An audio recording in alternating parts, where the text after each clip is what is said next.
Good morning and welcome to the Rewind Show, the Sunday supplement, episode 220 of the Rewind Show. I'm Steve Brown, and over there in his house in Rosendale Valley is Brent Peters. How are you doing? I'm all right, mate. How are you? I'm not too bad, but I'm a bit peeved off because for the second week running, I don't know if there's a problem with this software and Instagram playing up, but we're not on Instagram. Well, why do we not? Which is a real pain in the backside.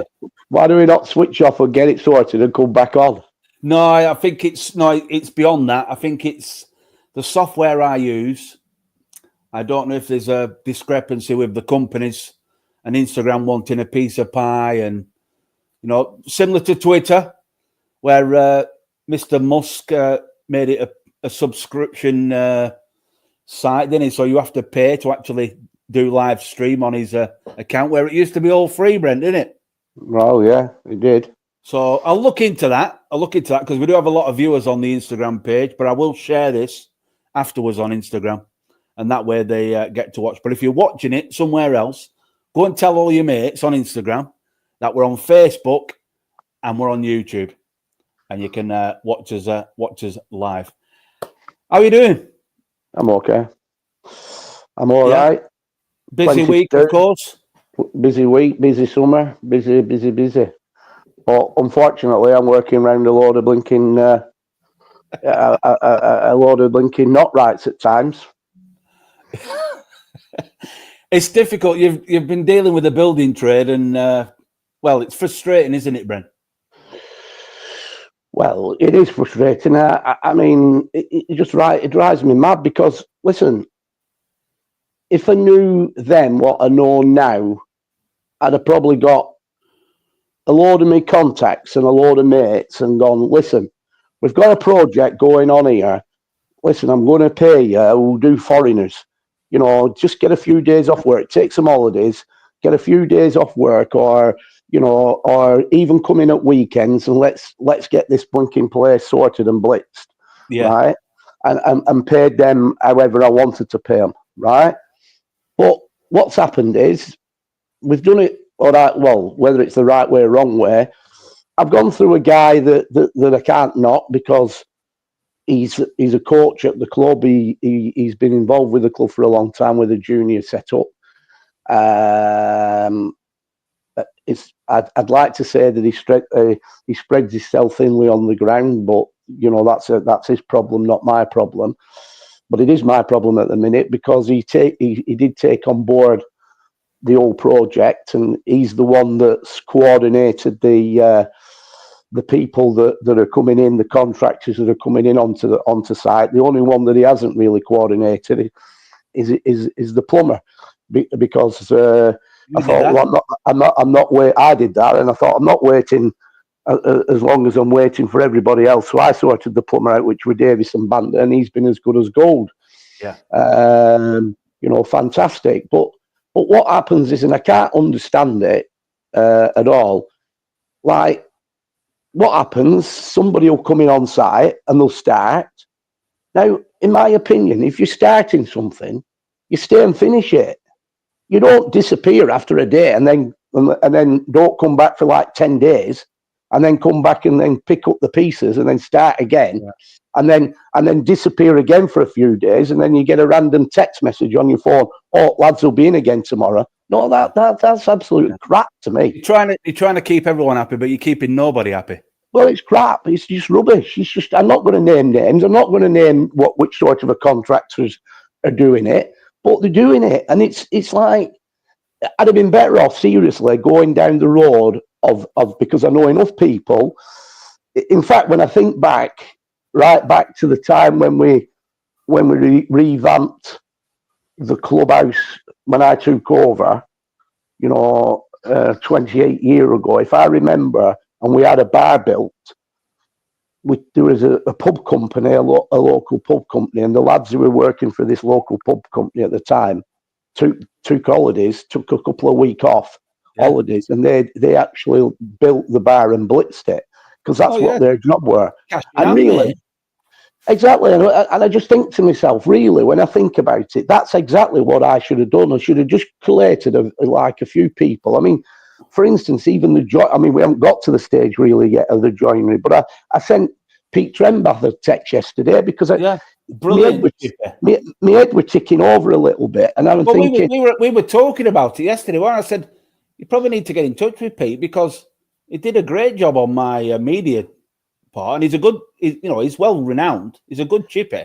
Yeah, exactly. And I'm thinking to myself, you know what? I wonder because he's a good supporter, and it's like he's not getting anything. He's not getting anything back out of this job. But that were nothing to do with me. I said, we have somebody else that's coordinating the tradesmen. But like I could have gone to like Pete and said, like Pete, right, all the joinery work. Have you got time? Can you come in, blitz it, do it? Yeah. I could have gone to other people that I know. Can you get some, even at weekends, like blitz it. Let's get it open. We need to get it finished. Blitz it. That's not happened. We've gone down what I would class as, or the person that I've entrusted to run the project has gone down. He's gone down the road of doing it right and kind of contacting the contractors as and when we need them. But the trouble is with that, they're already in jobs, so you have to wait till they're ready, and then they come. And when they do come, they disappear after a day, and then they come back again and do a bit more, and then disappear again. And they're not foreigners. It's not a foreigner job, this. No. So when they finished, I'm sure if I said to them, well, you just have to wait as long to get your bill, that I've had to wait for you to come in and finish it, they would be moaning. Yeah. It's like madness. It's winding me up. Seriously, you don't realise how much it winds me up and is winding me up. It's really winding you up because simply you're not trading. We're not trading. You're not selling a bag of crisps. Correct. Exactly. 100%. 100%. Blinking poor guys on Blinking Street on Market Street in Manchester sat there with a dog and a violin are earning more than me.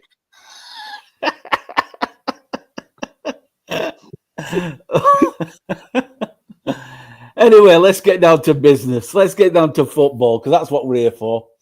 Close season. We're still at it, Brent. We still find things to talk about, and there's quite a few things to talk about. We're going to talk about the club later on because there's a lot of busy. It's busy behind the scenes at the club.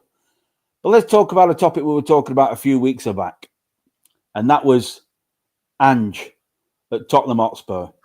First trophy. 17 years, not great in the league, and certainly not good enough for Daniel Levy, the chairman, because he's been given the boot. What do you make of that one?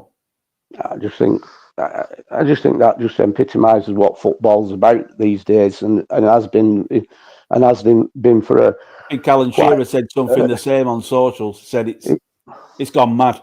It's quite honestly, it just winds me. This is another thing that winds me because football, as I know it and as I've been brought into it, there's no guarantees. Everybody keeps coming out with this load of trash, right? When they're saying, "Oh, it's a result-driven business." Where's that come from? Where's it come from? That result-driven business. There's more losers in a football season than there is winners. Yeah. So how can you come out with a statement and say it's a result-driven business when there's more losers? You look at every league. I've got a paper somewhere. I haven't got it around me now here. It must be in my car. What's got every league table in through Football League, right the way down into non-league, into the National League system. And the ones that are highlighted are the ones at the top, are the ones that's been there and got promotion. The ones that's highlighted at bottom, they're the ones that's got relegation. And the ones in between are the ones that's in between. So when you analyse it and take all them teams throughout the country, right, at every level, there's 2%, more losers. 2% of the clubs are successful. 98% aren't. 100%. So, this is the media. It's all media driven. And then what happens is the human race in a lot of things are sheep. Yeah. We're sheep. Because if you turn around, I mean, let's say, for instance, and I remember this when we played FC United, when FC United and Manchester came in the got formed, and the first season in, I always remember it, right? Obviously, that day there was 2,000 fans on Bacup, right? Weren't all FC United fans. I mean, majority were. Let's get it straight. But because in all the pubs and the clubs and the restaurants and everything, and on Facebook and wherever you go, everybody's talking about, FC United and Manchester are coming in town on Saturday at Bacup Borough. Straight away, the ones that you've never seen on Bacup in your life before, turn up. Yeah, it's like cup finals. It's like cup finals. The attendance at, let's say the Latics, they were at Wembley. Usually have a crowd of about 7,000 or 8,000, maybe. Wembley, that figure triple. People jump. Exactly. So what I'm trying to build up here to is the fact that if something's happening, nobody wants to miss something. So they come out the woodwork and the closet and they want to be part of it. They don't want to miss something. And so basically going back to what we're talking about, Tottenham and Ange and everything else, and people talking about it's a result-driven business, that is the biggest cop-out I've ever heard, because it's a result-driven business. Yeah, everybody wants to win. Everybody. But it proves it. Who'd have thought these last couple of years, and it all comes down to recruitment, right, that when you look at everybody, if you could predict football, you'd probably predict and think, well, the ones that will be challenging come the end of the season are your Arsenals, your Cities, your Uniteds, your Liverpools, your Chelseas. They're the big clubs, and they're the ones that will be challenging.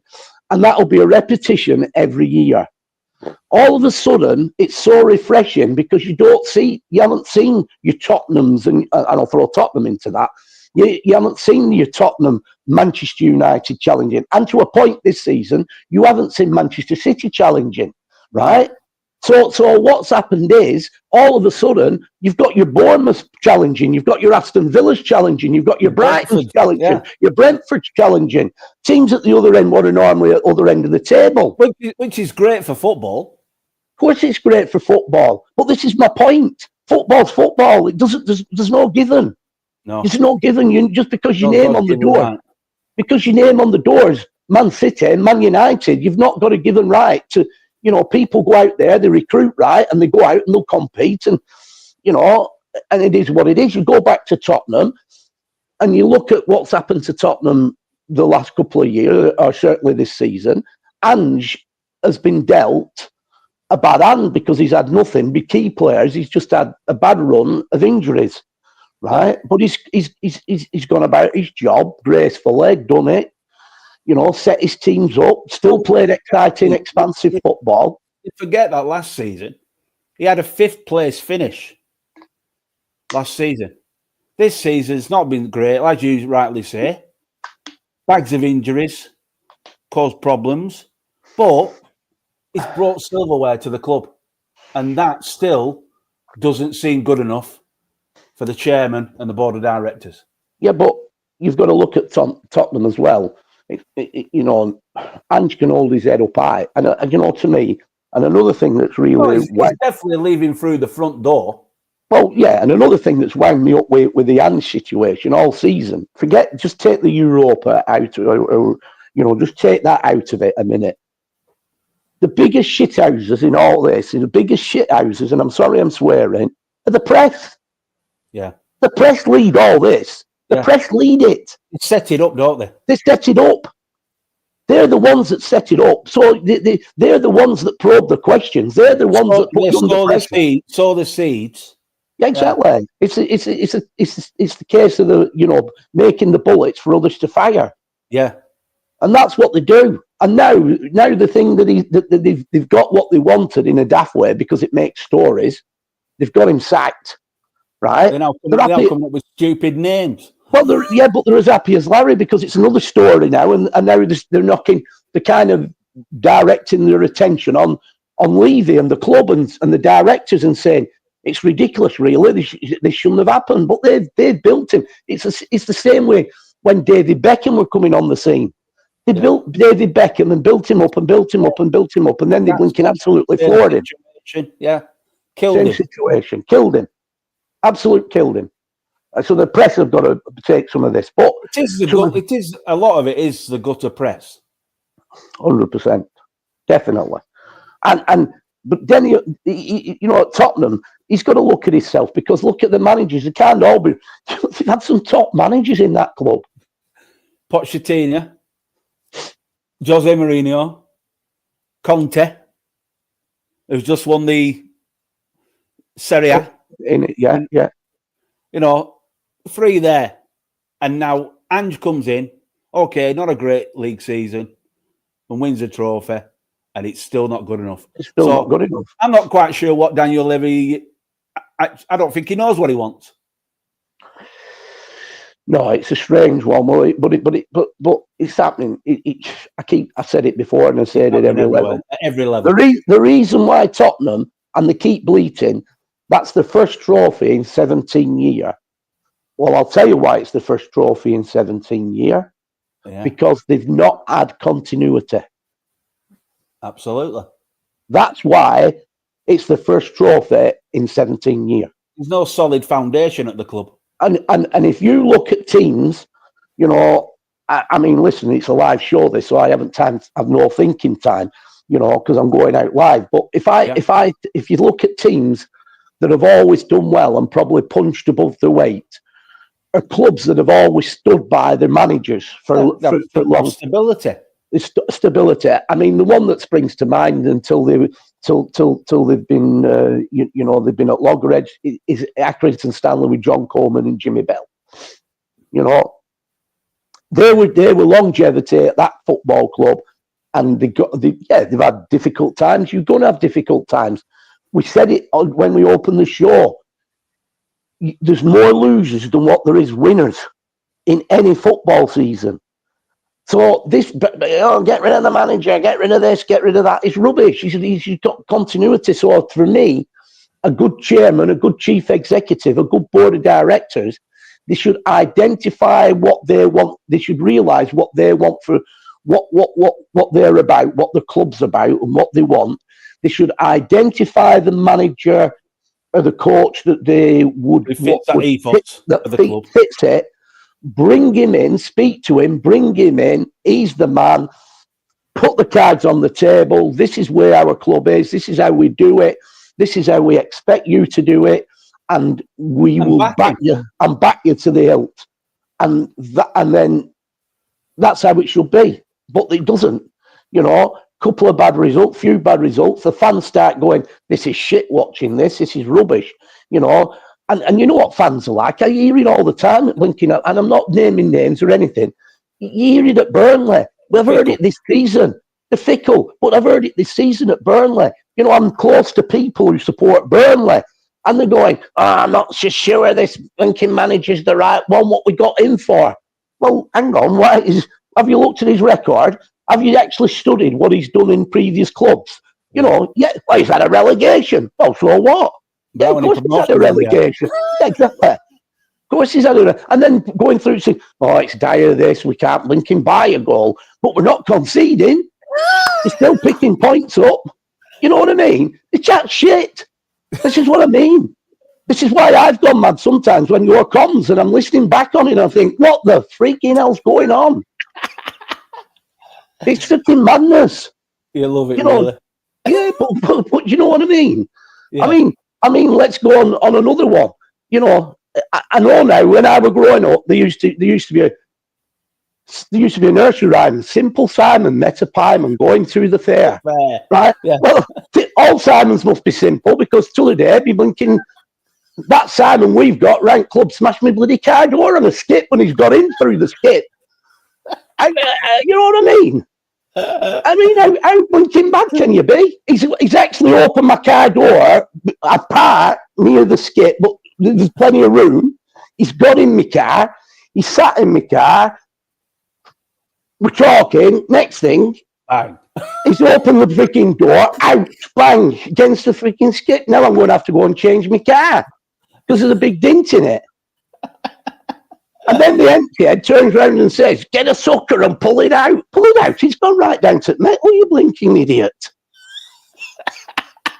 No wonder they turn around and call people, when they're called Simon, put simple in front of it. This is what you're dealing with. But this is it's every week on this show. This is what you're dealing with, honestly. And it's madness. But anyway, if you didn't blinking make a joke of it and blinking, you'd be crying. But exactly.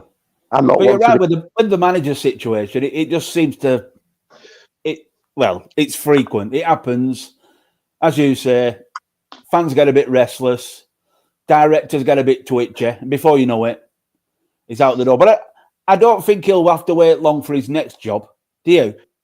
No, I don't. But you know what? Another thing that's not right in football, and even at our level, because I've had it the other day when I spoke to somebody. Go on. Right? Recruitment. The recruitment department. Yeah. I mean, I can remember when the managers was doing their recruitment, their own recruitment. Hiring and firing. Exactly. But now the recruitment department are recruiting, but really, they're not shooting the manager. No. I mean, I had a conversation with a player, I'm not going to mention any names this week, and I just said, so we're talking, and this is even in non-league, and I said, has the manager rang you up and had a conversation with you and spoke to you and says that you're the type of player that he wants at your club? No. Right, fair enough. So who's rang you? Well, somebody, an ex-chairman. Yeah. But I said, yeah, but and he's telling you that you should be there because you've been there previously, so you should be there, right? So, but when you go there and if you listen to him, and the manager's done some of these recruitments and he's got his old players in, you're going to be in the same boat as you were last season, and season before. Well, manager probably don't even know you're coming. Exactly. So I'm saying it's a different ball game if the manager's the one that's actually physically pushing you to go there. Training for training session like a stranger. But I'm not being funny. Let's take Baycup, for instance. If, like, say, for instance, no disrespect, Colin, if you're listening to this show, right? No disrespect. But if Colin Wilson's going to a player and saying, oh, you need to get up to Baycup, you're a good lad, I've watched you play, you get up to... But that's not guaranteeing. That's good. But that's not guaranteeing him going to get in the team. No, because you don't know him from Adam. Correct. That's what my point is. And this is what's going on in recruitment these days. It's not the manager. It's not even the management team. It's some outside body that's trying to recruit players in that might not even fit the manager's bill. But it's happening at our level, but it's also, like we were talking about, it happens at the top level. We mention United every week on this show. We do because it's your club. But I mean, at United, the recruitment, absolute shambolic. Rubbish. Exactly. And now they're talking about... And that's at the top level. Exactly, that's what's happening. It's throughout. There needs to be a good rethink about the whole... I mean, it's the same now that you'd be amazed even at that highest level, and people that's in the pro game will tell you it's all about figures now. It's all about stats. It's not about going watching a player and physically going watching him and watching how he does and how he performs. And they've how he gets around the pitch. Designed apps for your phone. That's where it's coming down to. We've talked about it before. How do you judge a player's character in a game from a stat? That can't be put on paper. You've got to see that. Yeah, exactly. But that's how it's going. That's how the game's going. That's how it's gone. Yeah, that's how it's gone. Sadly, and not for the better. But you even have to go down from your national team downwards. It's just rubbish. Like yesterday's game. I know we're digressing now because we were talking about Tottenham. But you look at yesterday's game, and then I can't comment because I didn't watch all of it. I watched back end of it, but then I listened to the comments, and then to be fair, I'll give Thomas Tuchel a lot of credit here. He was honest in his interview in what he had to say. And Roy Keane, but I'm listening to Roy Keane, who's as honest as the day's long, and I'll tell you as it is. Probably the only pundit that will. And you're listening to him, and he's turning around and he's saying, like, the attitude of the players, it's wrong. They're just going through. You can't, and we even said at our level, you can't turn it on and turn it off like a tap. No. So that game yesterday, if you think about it, and who they were playing, all came down to attitudes. Talented players. I can kind of understand it a little bit, because you've got these players, Brent, they've got that window for summer to enjoy the summer with their families, and this gets in the way. Yeah, but it's not just that, is it? What happened to, listen, I can only talk about this now. Go on. Man United finished the season in that Europa game. And flew out to Malaysia. They played Aston Villa, were at Old Trafford the last game, and then fly out to Malaysia straight away. Yeah. They're out there because of the money situation and sponsors and the fans, and to give them something.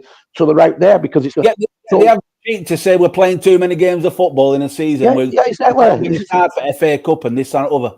Yeah, exactly. You don't make no sense. Don't make no sense. It's a money spinner for the directors. They're all shuffled onto a bus or onto a plane. Exactly. Yeah. And they're still out, and probably still out there. I mean, I don't know. I mean, Man City are out there, aren't they? I mean, I just happened to catch Steve Lum on one of his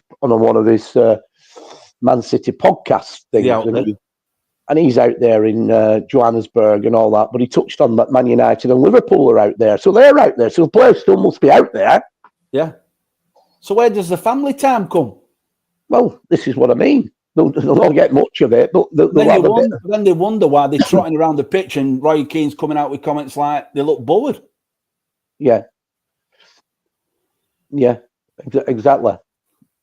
Anyway, let's talk about our recruitment then, Brent. Let's get on to ours, because I know the AGM, is it 1st of July or coming up soon? No, the AGM's not. The AGM's before that, but you won't be able to sign anybody and not.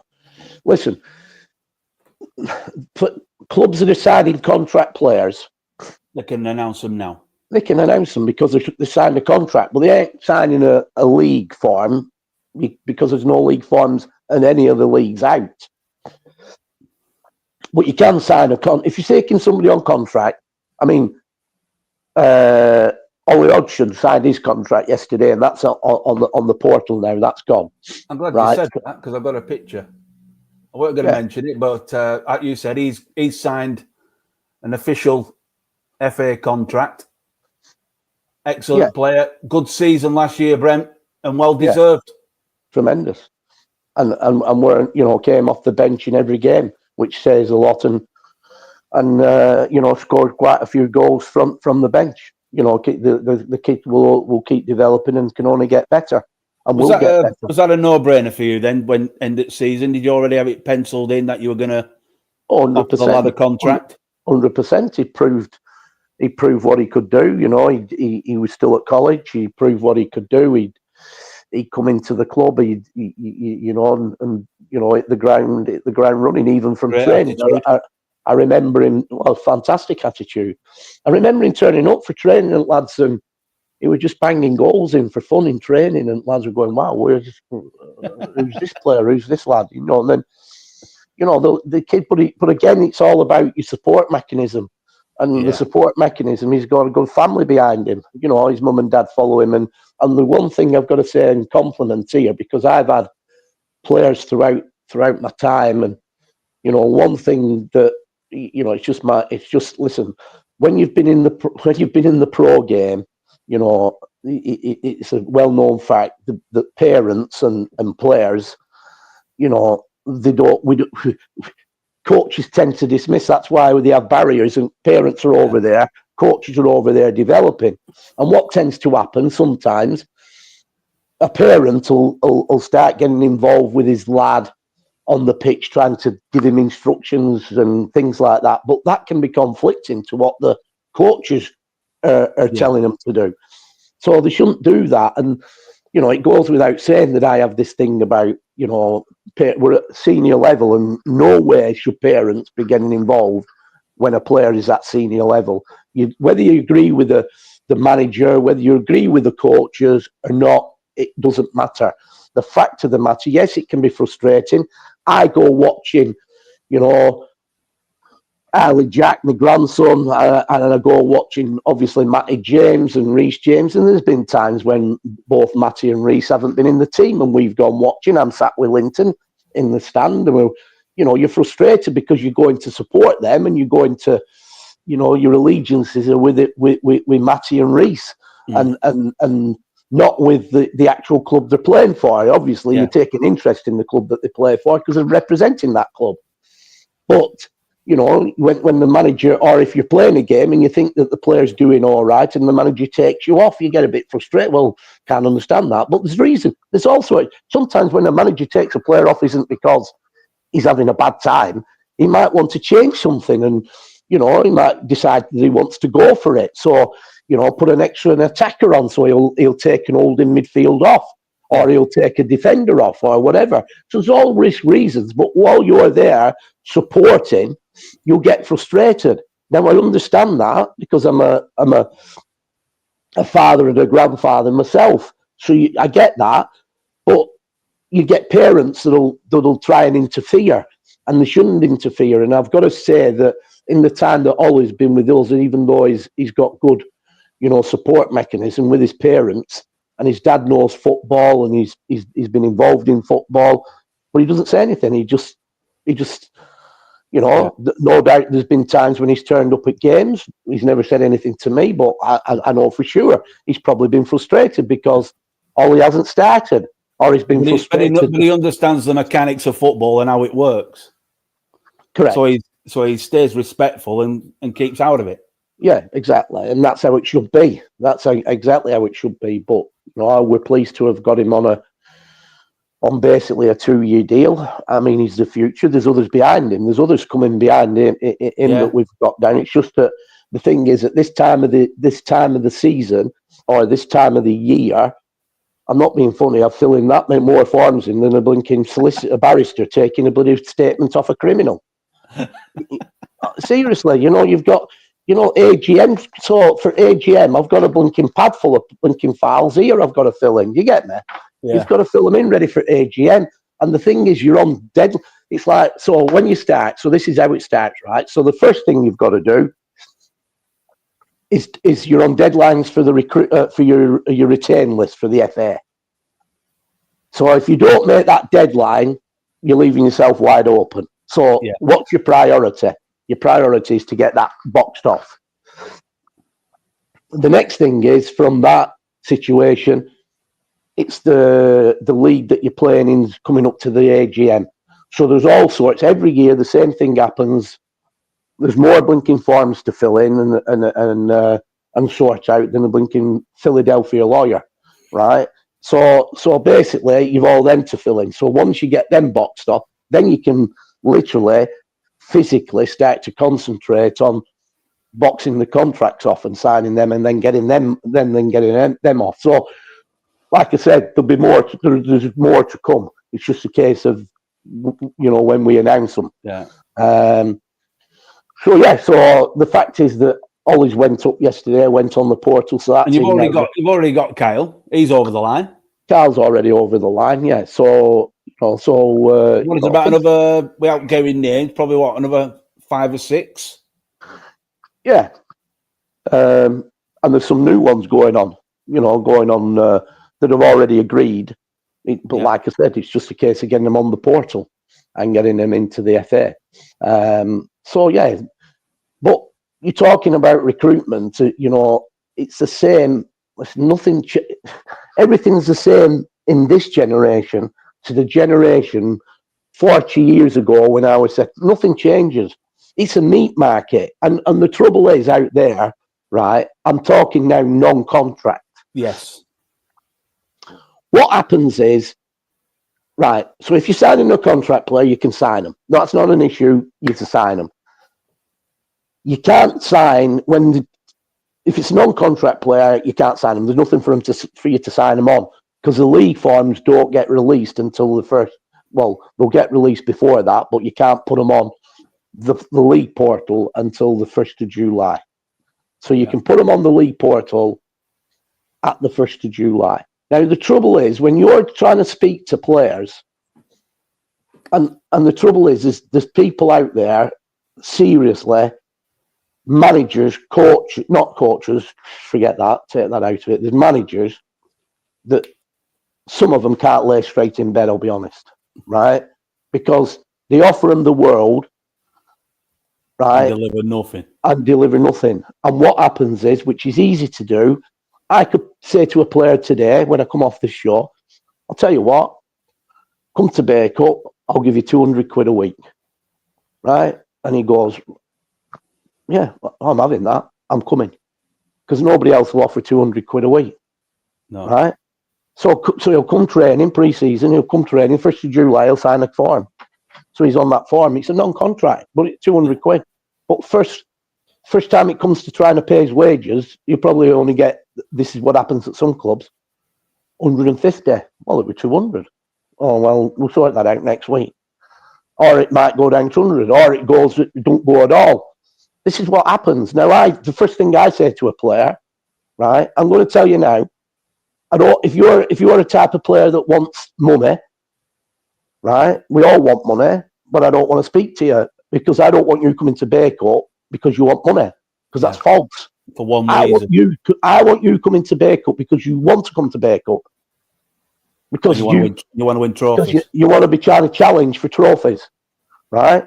And you want to be treated in a way, like the professionals will be treated. Like I said, you've seen what we do when we get to cup finals and stuff like that. What we do through the media for the players. What we do through the media. So that's the first thing I say. I said, I am not getting, because I'll tell you now, you'll say to a player, well, he'll say, well, what are you offering? And I'll say, well, I'm not in a position to tell you at this moment in time what I'm offering. Because if you say I'm offering, let's say, 90 quid, he'll turn around and say, well, I can get 115 quid off Rami down the road. But you know full well they're chatting shit. Yeah. Well, you've had it in the past where that's happened. And it's backfired on players. 100%. And then what's happening now, which is rife in our game now, right? Rife. You've got clubs that you know that haven't got, you only have to look at the club setup. Yeah.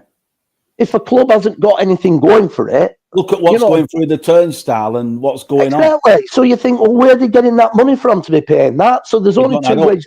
It doesn't add up. So it's either the money laundering, there's somebody money laundering somewhere. Or there's a magic money tree at end up. Yeah. Or what's happening in some instances, the manager might be putting his own hand in his pocket, right? Which is fair enough if he wants to do that. But if results don't go the way they should be, he'll be here today, gone tomorrow. Yeah. So then what happens with your money if that manager's promised you this and that, and then he gets sacked for whatever reason? So there's a lot of things go. You don't. Eventually, I mean, we get it all the time on emails. It's going to come in, and I don't know whether it'll come in. I thought they were introducing an audit committee or something. They are doing the license. Your clubs are going to have to be licensed. Because it's quite clear at our level of the game now that this activity is taking place. It's 100% it's taking place. It's ridiculous what goes on and what people are getting from at blinking bottom end, step 6. It's ridiculous. Yeah. But it is what it is. That you can't beat it. And I've seen it so many times. The clubs that do it, they don't last that long, don't you? You only have to listen. It's a club that breaks me out that's off, that's not far from here or wasn't far from here, where I am. It's full of houses now. It's full of houses. But before they went, the previous owner, they've had some top players through that club, and the previous owner absolutely, bankrolled them to fun. But look where they are now. It's got houses on it. This is what I'm saying. It's no way, and I've said this before, and I'm going to say it again. There's no way when people ask me a question and say to me, what is your biggest achievement whilst you've been at Bacup Borough? I don't talk about the fact that we've been to so many cup finals. 11. I think I spoke on the show that, 11. Throughout my career, I've had 11 cup finals, right? And one promotion, right? I don't talk about that. My biggest achievement is knowing that I wake up in the morning and a club that's coming up to 150 years old is still alive, kicking and competing at a good level of football. That means more to me because basically almost single-handed, I'm running that Lincoln establishment. And you're not looking over your shoulder either. No, and I'm not, no matter what players, if I lose one of them or two of them or three of them or four of them, I'd rather lose the players that I'm targeting, right? Lose them, but knowing full well I'm not putting the club under financial difficulties and the club can keep going. It's not going to happen, Yeah. And that's a simple. I know we had a player, didn't we, who were lined up to join us, Brent. And everything was looking rosy, but like we was just saying, they get picked up, they get money they can't refuse, and you lose them, don't you? I can tell you now, from the day that we finished, even right up to today, myself, Ryan Russell, and Nigel Langley have been on it big time, speaking to people. Me and Ryan Russell have done face-to-face meets. I've had him with me. Yeah. So we've been we've been proactive, very, very, very, very proactive. It hasn't been that there's been a lot going on at Bacup Borough's ground and things haven't been happening and we haven't been doing it. We have. Let me tell you, we have. And we met a player a few weeks ago, not that long ago. We targeted. Not going to tell you his position or anything. No. We sat there. We all spoke frankly. And I came out of that on an handshake of that meeting. And I basically reported back to my coaches and I said, in all my time in trying to get players over the line, this was probably the easiest I've ever done because it would seem too easy. Yeah. Right? He told me that there were issues going on at the club where we were playing. He told me that they were more or less going to be, we're all going to get split up. And he proved right about that, everything about that. He said he ticked all the boxes for us. I wanted him to get him nailed early so that I could get him announced early. So that would send a message out to all our fans and our players to say that, they mean business. Yeah. And I wanted to do that. And he kind of said, yeah, not a problem.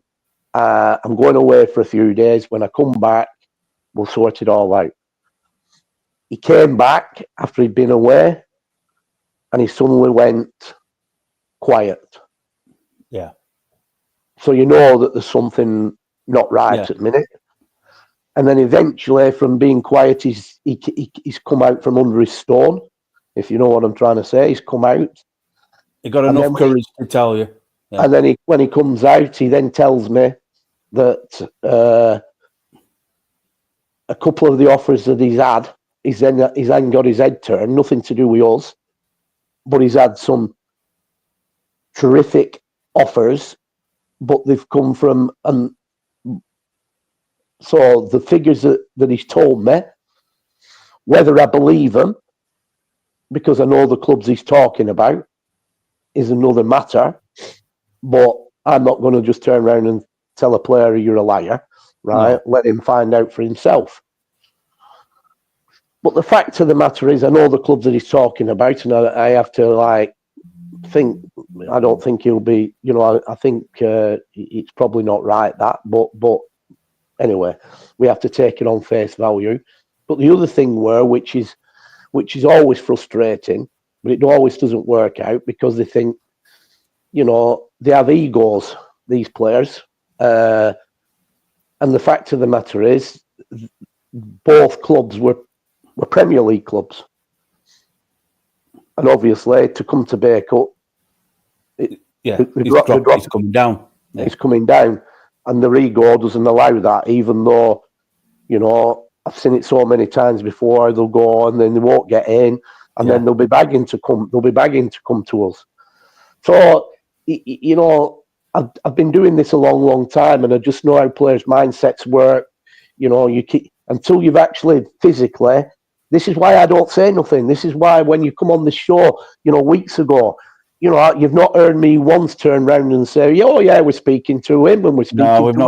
We don't mention names. We don't mention names because until that ink is on that paper, he's not a Bacup player. It's not a Bacup player. So it's just no point talking about it. And I'm not in a position. I'm not going to talk about it. All I will say is, we'll be all right. There's no issues. But the frustrating part is, as the season gets nearer, players are getting. People are contacting players and they're getting their head turned, but some of them are getting swallowed with bullshit. Seriously, it's fucking bullshit. And it's the same bullshit that you've been getting for the last 40 years. Exactly. I just know it's bullshit. Just don't fall. Same shit, different year. Different year. It's just rubbish. It's just I mean, I've had it. Listen, I know Harry's not like at Rami now. I don't think he's like as much in control in terms of. I mean, he's in control, but not. He's getting older and he's not doing. But I'm telling you now, I've had players in the past when we've been talking, and they don't realise that I'm close to a lot of the chairman out there in the leagues, and I know who's paying what. And it's a small world, isn't it? And it's a small world. And people and players say, I've been talking to Rami. Rami pay me this. And I went, are they? I said, I know full well. You go and see if you get it or not, because you won't get it, because I know what Harry's like. And I know what you're being paid. I know what you're being paid. Yeah, exactly. So they just players. This is why I always say to a player, first thing I'll say to him when I meet him, listen, if you're a player that's wanting to talk to me over money at this stage, it ain't happening. No. Once you sign that paper, I know you're coming for the right reasons. Yeah. And then you'll get money. Then you'll get money. You'll be looked after, and we'll kick on from that. Money shouldn't be the first thing, but in too many players, I'm sorry, the first thing on my mind is, what can I get? How much can I get? Yeah. And then you get others who will go to another club for 10 quid, an extra 10 quid, but it's going to cost them 25, 30 quid in juice to get to training.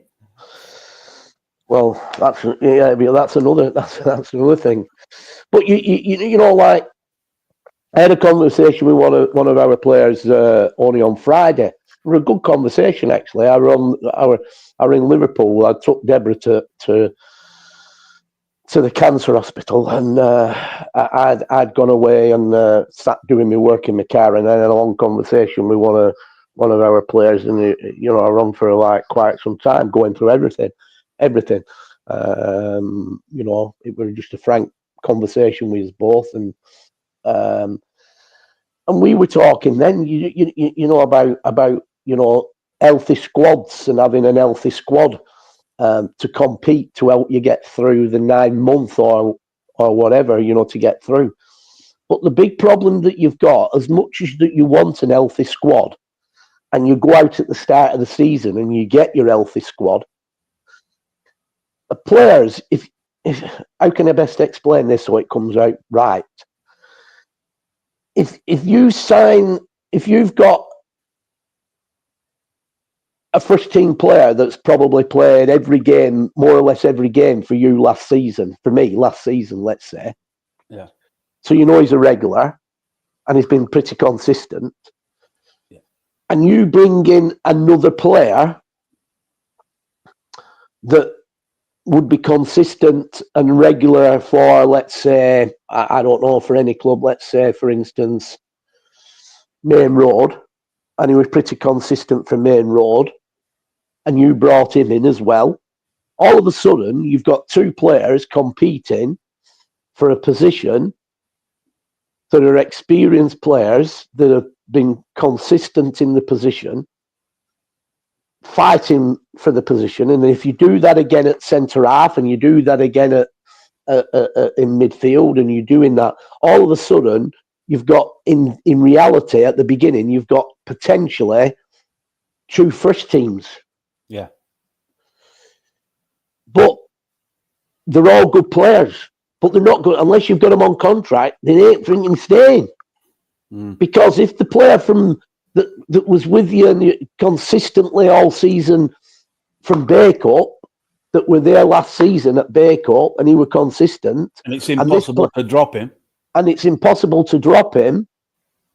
the player who's come from Main Road, who's challenging him, who were a regular at Main Road, he's then eventually going to say, I ain't getting in here, and I'm not going to wait. So he'll jump ship. He'll go because he could get in the first team anywhere else. Yeah. So my point is, you can't really blame him for wanting to do that. It's really difficult. As a manager, it's an impossible position you're in sometimes. Well, this is what I tried to say to one of my coaches on group chat this week. The higher clubs, and I'm not talking Premier League now, I'm talking like Evo Stick, National League, or whatever. Yeah, they deal with squads, and they have people like you, Charlie. So they'll pay with a squad. So they might decide that they can run on a squad of, I'm just using this, 24 players. So, and I'm just using this. I'm not saying they are, but I'm just using this as an example. So what happens is they've got 24 players on contract, or 20 players on contract, and they might have 4 players on non-contract, whatever. But they're working with a squad of 20, 24 players on contract. If them players, the players who aren't getting in can't go anywhere. So they're stuck. They can't go anywhere. So that situation is healthy from a manager's point of view and a club's point of view, because they can't go anywhere and they're challenging. So they're challenging the players that have already got the shirt. The issue is lower down, i.e. where we are, most of them, you're not running on 24 contract players. You're not running on 20 contract players. You're not running on, 16 contract players. Right? So the problem is the majority are non-contract. So you've got good players in on non-contract, and they might be on the bench, but straight away, let's say we've got a top player that's sat on our bench that we've recruited in, that's challenging and fit. Next thing that's going to happen, and I'm just going to use this, somebody like Lincoln Steaton or whatever could be on the phone to him, or put 7 days in and say, you'll get regular football with me. Yeah. So straight away he's had his head turned. So you get me? So straight away, he's got his head turned. He's going to get regular football. So what's he going to do? Yeah, I'm not going to get in here. I don't want to be sitting. I don't want to be a bench warmer all season. Yeah. So to try and keep that healthy squad that you want to keep, that's going to help you to push on and probably try and challenge for a promotion place. You're going to find it very, very difficult to keep them. Yeah. Unless, like I've said, you nail them on contracts, and that ain't going to happen, because obviously it's a balancing act. So it's very, very difficult. So when you look, and sometimes if you go back through the Northwest Counties last year at back end, and the bills went out, and I've got a list of it, we were probably one of the lowest clubs, on the players that we had signed and registered, right? Yeah. Now, there's some clubs up there, like even your Darwins of the world and all that had signed something like ridiculously 40-odd players on. Yeah. But them 40-odd players is probably not what's happened is it doesn't necessarily mean to say that they've had 40 odd players at the beginning sign. What happens is you sign a bunch of players, and I've done this, non-contract. So you've got a bunch of players that are on non-contract. You get a quarter of the way through the season, and you think these they're not going to cut it. These, so what you do, even though they're still there, sign with you. You sign another bunch of fresh faces in. Yeah, you bring some more in. So they're not getting recognised. They might go and play in West Lancs League or whatever, but they're still registered with you. Yeah. Right. And you bring another batch in, and then you kick on with that other batch. So that's how clubs have ended up with like so many bunches. You mentioned Steve, and I know that Roy watches, good fan of the show, good friend of mine as well. Only 2 seasons ago, he was telling me 52 players he went through in a season. 52. Oh, it's easy done, yeah, because you've got to sign them on. So you sign them. Said they were either good enough, or some of them were paying off to other clubs. Well, yeah, because this is what I'm saying. So even players that sometimes will go and think, well, I'm not getting in at Bay Cup. I've no chance of getting in at Bay Cup. So they might go and play for, let's say, Rosendale SC in the blinking West Lancs League because they're getting regular football. You know, this is sometimes the mentality of players. You see, they won't. And in football, they don't care what level. If you take the top level, the successful sides are running with squads that they can rotate and change. But they can't go anywhere, so they have to rotate them and change them, right? So, and they're all doing it. So they're carrying healthy squads. They can, you know, if there's an injury, they've got another good player to come in, but they're contracted. They can't go anywhere. At clubs like Bay Cup, Steeton, wherever, you sign them on, you've got them, you've got an healthy team, but if a proportion of that team get injured or suspended, have you got the backup as good to come in? And the chances are you probably haven't. Well, I'm happy to say, I think this season, the one that just gone, that was your best bench that we've had since I've been at the club. It was strong, Brent. You turned around on your bench and there were players who could change a game. You've not had that in the past.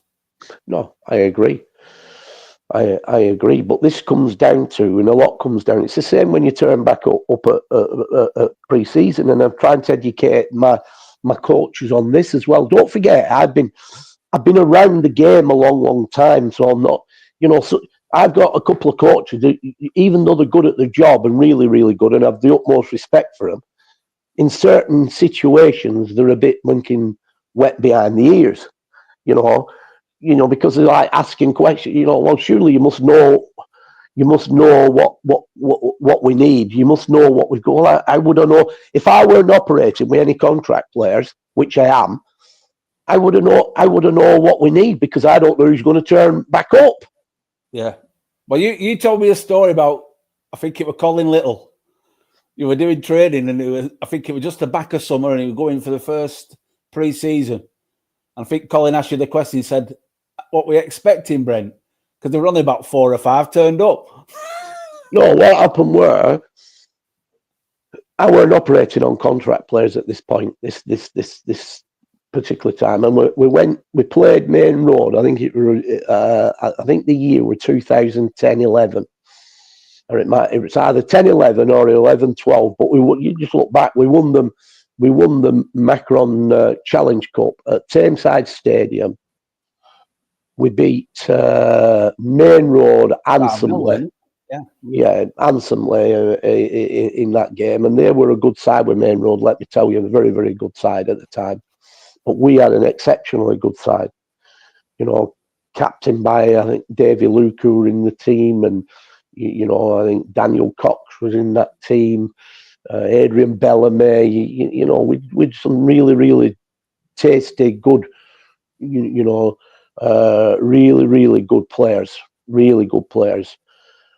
And like they do, players, again, they've no reasons to think that they're going to go anywhere, and they're all buzzing for its season after and saying, oh, I can't wait for pre-season, we'll come back, we'll hit the ground running and all this. We sent the letters out for start of pre-season, and we were training at the time down at Goshen, and my first team coach at the time was Andy Hill, who was former Manchester City and Bury fullback. And Jimmy Petrucci were with us as well. And we turned up down at Goshen, and there were just an handful of players turned up, and Andy Hill looked at me and he said, "No, Brent, where are they all?" I went, "What do you mean?" He said, "Where's all our players?" I said, "Well, the problem is, Andy, they're not my players. They're not my players. Season's finished." I said, "So they're non-contract players, so they're free." I said, "So, there's I can't force them to come down or anything." And when I made contact with them, there were different things happening. Like, a couple of them went, "Well, my mate's at Trafford, and he's asked me to go down doing pre-season. I just thought I'd dip my toe in. I'll go and do pre-season with them. I'll see how it is, and then we'll come back." But the trouble is with that, the main problem is with that, the Evo stick start 3 weeks after you. So what they do, they don't decide to come back because straight away it's pre-season. So managers they're playing that many friendlies. He swaps and changes his teams around because he's got loads of friendlies. So they're always involved. So they don't come. So Wheeler kicked off the season. We did kick off the season. Probably like a month and a half into our season before he makes the decision that he's not going to get picked. Exactly, and comes back. And it's so frustrating. Now, my coaches who are with me now at the minute don't see that because we've always got players that are on contract. So straight away, they know that we've got returning who are contract players. Yeah. And we know that in the main, the non-contract players who said they're coming back, but like we've just said, there's always that chance that somebody could get their head turned at the 11th hour and they decide, well, I'm going to dip my toe in the water and just see how it is. But the grass isn't always greener on the other side. So anybody that was a non-contract player last season, we haven't got any control over them at all. They're free. Everybody's free. It's a free game out there. And that's what you said before. It does become a cattle market this time of year. Correct. Now, this is what I'm saying. I'm talking to the voice of experience. My coaches haven't seen that, witnessed it, and they think it's a bit, well, surely you mustn't. Well, we wouldn't know if we had 18 contract players because I'd be able to tell you. They're all coming back. They're all coming back. They're all in contract. They're all coming back. So what do we need? We probably need, as a backup, a central midfield player, a centre half, and a striker as a backup. We'd be able to say that. But really speaking, when you're not dealing with a squad and more dealing with like open like we are, it's a difficult game. We're probably more fortunate than most clubs who are operating at this level in the fact that you have got a solid 6 or 7 contracted, Brent. Probably more. Probably 8. Yeah, probably eight contracted players. So you've got the new, and you've got a nucleus. You've got a nucleus. Yeah. You've got a nucleus. But like I said, we'd won the cup in that. We had a terrific team. These players were well after sort because they were good players, players, very good players, and we had no control over them because they weren't on contract or anything. And like I said, we turned up for pre-season. We expected everybody to return, but unfortunately, not everybody did return. Eventually, they come crawling back. Yeah. But the frustrating thing is, you can't work on anything because you haven't got them there at the beginning because they decide to dip the toe elsewhere.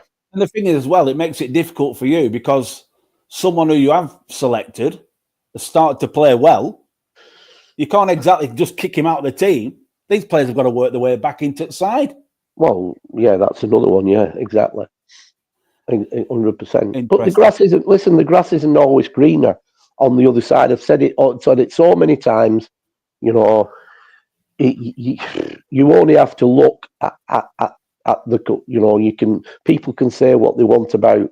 You know, we're talking about Bacup Borough, but if you think about Bacup Borough, you know, as a setup, we've got a good fan base. We've got, you know, great, absolute, fantastic media setup. The manager's experience, the coaches are excellent coaches. Excellent partners. Excellent partners. You know, they're going to have the clubhouse is probably going to be, we visit a lot of places when that's finished. You know, that'll be like the blinking envy of the league. I don't even think there'll be anything touching in the Premier League, you know, or anything like that. You know, so the setup and everything and there's probably not another club out there in terms of putting players on a pedestal like we do and you do in your media setup. You know, so you know they've got everything going for them at Bacup. But one thing about Bacup, the manager will not bet the ranch because players are saying, "Well, give me this and give me that." It won't. No. That won't happen. People can say a lot about you, Brent, and they probably do. But I'll say this: you do like, you know, you're straight. You're not sleeping with one eye open. You're not looking over your shoulder. The bills are paid. The taxman's paid, and everyone's happy. That's the difference. Listen, I remember when I first walked in that club and it was bouncing. I can remember one Saturday.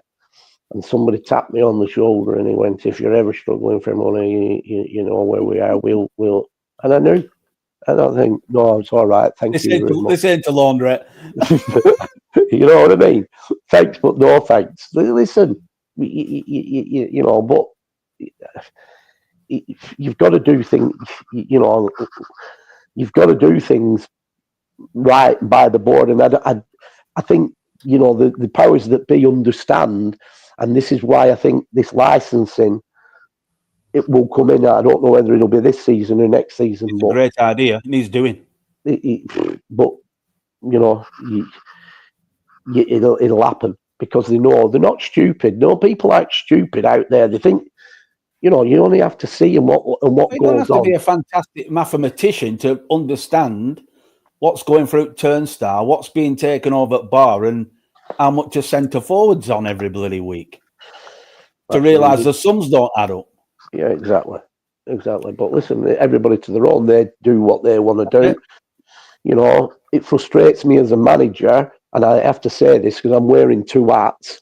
I'm wearing a manager's hat, and I'm wearing a chief executive's hat.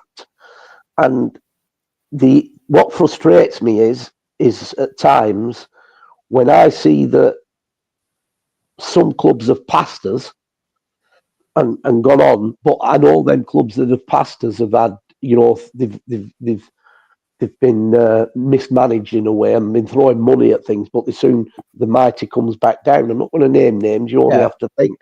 You only have to think of the clubs that's gone up there, but then fallen back down again. Now that kind of, when I look at it, I think, how have they gone ahead of us? How have they been, you know? But I've had to deal with what I've had to deal with, and like I said, you know, I'm proud of the players that we've had through Bacup Borough. You know, I could go on and on and on. We've had some absolute top drawer players that have played at the highest level, but they've been on non-contract. And the simple fact is, you know, as much as they've enjoyed the time at Bacup, as much as they love me to bits, and you see it on social media, they pop up now and again. And they turn up to finals. And they come up to finals and they turned up for my 20 years anniversary and things like that. But at the end of the day, they move on because you know they want to progress into football. Now we lost Lou Byrne, you know, a prime example. Yeah, you know. I'm not privy 100% what he were offered or what he were given, but one thing's a stonewall certainty. It just didn't make sense. I'm telling you now, if I would have matched it, right, he wouldn't have gone because he loved it. He loved everybody at Paycup. He loved the fans and everything because everybody warmed to him. He was taken in. But I just couldn't justify, and I knew that at some point I would have let him down because I'd have had to say, I can't give you that money today. Yeah, we can't sustain that. So I lose him. And, and that's a frustration for me as a manager. I lose me. It's like I'm losing my better players. Yeah. And then I've got to start again. Because it happened previous, it's happened before with Matty Bryan, didn't it? It happened with him and then it happened with Lou. Same situation. Same situation. 100% same situation. Like I said, everybody to their own. I'm not here to knock. If, Chariton can afford, and again, if they can afford to, they've got a backer or somebody's willing to pay as an individual, good luck to them, his money, then happy days. Yeah. Unfortunately, we're not in that situation. It's easy for, when people come up to me and say, why is he left? Why have we been allowed? Well, I'd say to them, well, do you want to sponsor? Get your hand in your pocket then, right? I'll contribute so much, you contribute the rest, and we'll keep him. Yeah. But they don't. But whereas at some clubs, to be fair, that happens at some clubs. They'll get star players. They'll get players like a Lou Byrne, and it won't be the club that'll be paying him. It'll be an individual somewhere that's paying him, or a group of supporters will chip in, or a group of supporters will chip in, and they'll be paying him that money, which is fair enough. That's the lucky. But as for me, from a managerial point of view, I'm losing a top lad, a top player, somebody that'll give us a leg up to get up to the next level. But unfortunately, I'm not in that league to be able to pay him that sort of money. You're not going to bet the ranch. Exactly. And that's the frustrating part for me. On all fronts, on all players. Yeah. I want to pick up on one more thing because I know you wanted to mention it. You're on about Fernando. We're talking Man United before. I don't know what it were you wanted to talk about because we just came on air, but I know that you had it on your piece of paper there that you wanted to chat about. I just think that he's had over his time at Man United from the former Man United players. He's had a lot of stick from them. In some respects, when I'm watching Man United, I watch him play and I feel that he's been a player that I've always thought is a luxury player because he doesn't hold a position as such. And even when I've listened to Paul Scholes and Gary Neville and Roy Keane talking, they've even asked the question. They've even said the same. I don't actually know what position he's playing. What actually position is he playing? But he's had his stick. But this season, in a bad season, single-handedly, he's carried the team. He's carried the team. And, what I'm coming to and what's so refreshing is that come the end of the season, he's had a massive, absolutely life-changing offer to go to Saudi. So I think the offer was something like we were going to get about £700,000 a week. Absolute crazy, absolutely, life-changing money. Yeah. And at the end of the day, Ruben Amorim sat down with him and spoke to him and everything, and obviously showed him some loving in all the shit shows that's been going on at Man United. And, for him to turn around and turn that sort of money down for his family and everything, speaks absolute volumes for me. Yeah. Massively. He's that.